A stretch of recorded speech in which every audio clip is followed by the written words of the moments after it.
This is Lisa from Mobile Tech Review, and today we're going to look at the Lenovo IdeaPad U310 Touch. As you might guess, this is the Touch Edition, 10 points of multi-touch. Otherwise, the U310 that we know and love right here, again, pretty much the same. Nice industrial design, aluminum casing, plenty of ports on it, distinctive book look. We're going to look at it now. So this is the Lenovo IdeaPad U310, a nice looking machine, 13.3-inch display, your typical kind of ultrabook in terms of specs. It runs on Intel ULV processors, 3rd generation Ivy Bridge still. This has not yet been updated to Haswell. We expect the U330 will have Haswell.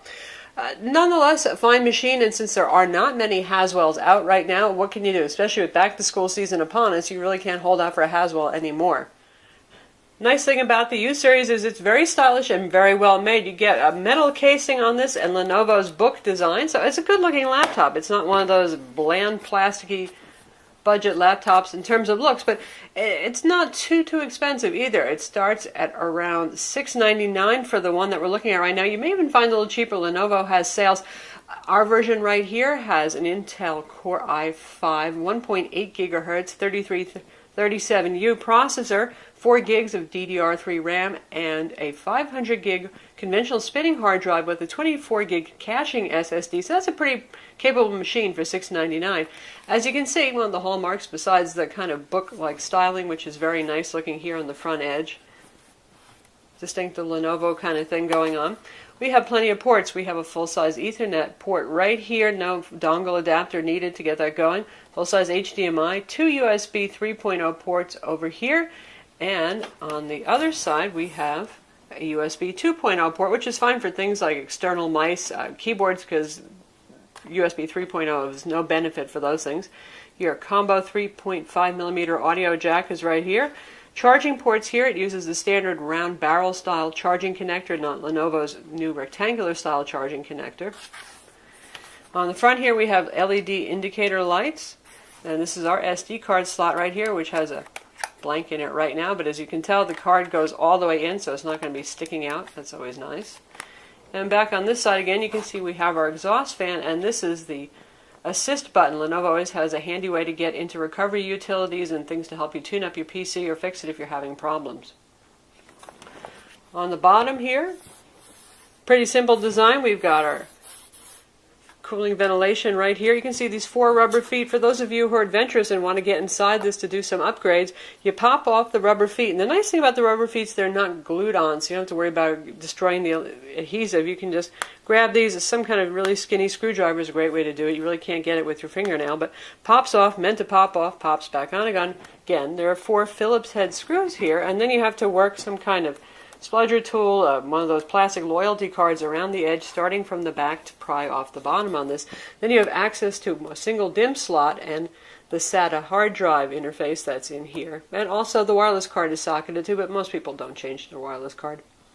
It's available in your choice of gray, or gray. It has a nice stiff hinge, which is important because this is a touch screen. You don't want it flopping around too much when you touch it. Moves a little bit. You can see I'm just touching it, not really hard, normal pressure, but it stays enough that actually it's generally speaking pretty usable, and as hinges go, it's pretty stiff, and it goes back about yay far. It's not one of those ThinkPads that actually collapses all the way flat, which isn't the most useful feature anyway. So that's far enough back for decent viewing angles. It is important though because this is an LED backlit TN style panel, so that means that the viewing angles front to back are not so good on this. So you're going to have to angle it just right so things look nice. When you do angle it, it looks pretty good. It's a glossy display because it's a touchscreen. You can see my hand reflections here just perfectly on the screen probably right now.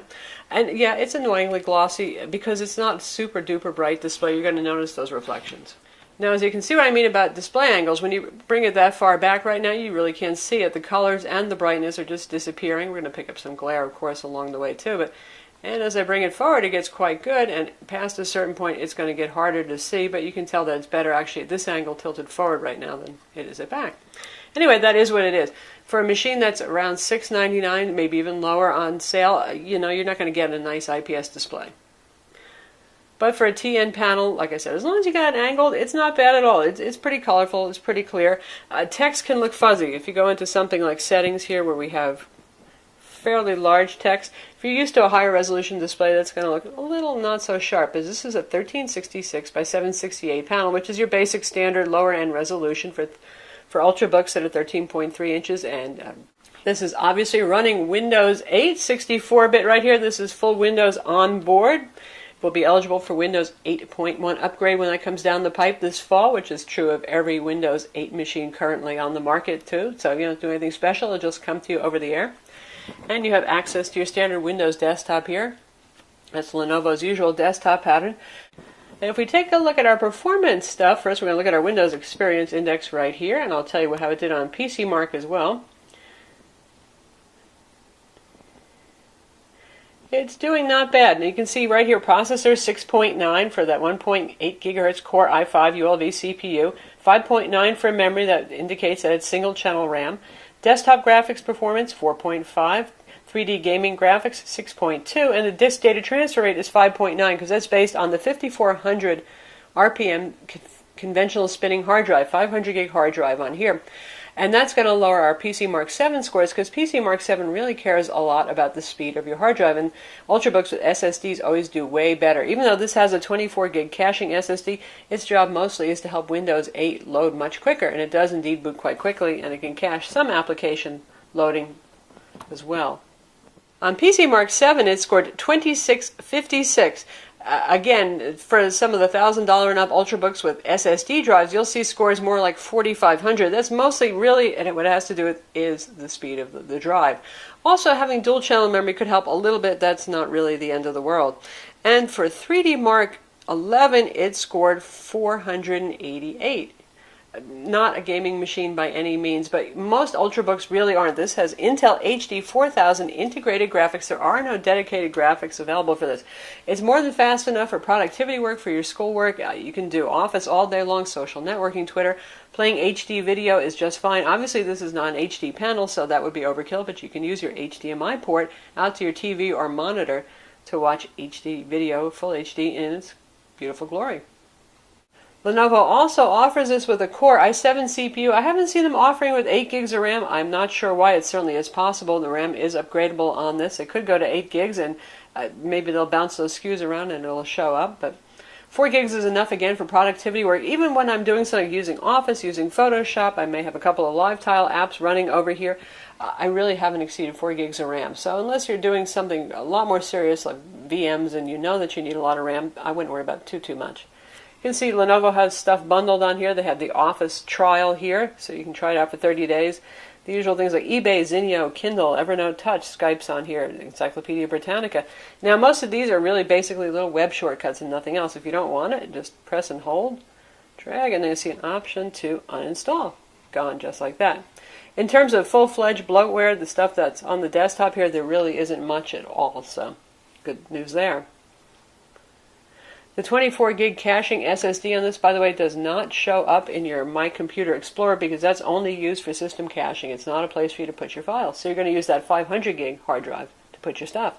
And that is one nice thing about having a conventional hard drive. That's a lot of space. So you don't have to worry about, oh, I only have 128 gigs of space on my SSD and really only 60 available to me. You can put big media libraries on here, image files, whatever you want.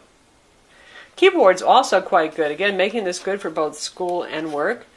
And take a look here. We've got nice large layout. Lenovo makes a very nice AccuType keyboard here. Really good tactile feel. The keys are large with a smile shape. It's very pleasant to type on. The only thing is with the IdeaPad line, unlike the ThinkPad line, you don't get backlit keyboard as an option. So if you like to type in the dark, you're going to have problems. There's that.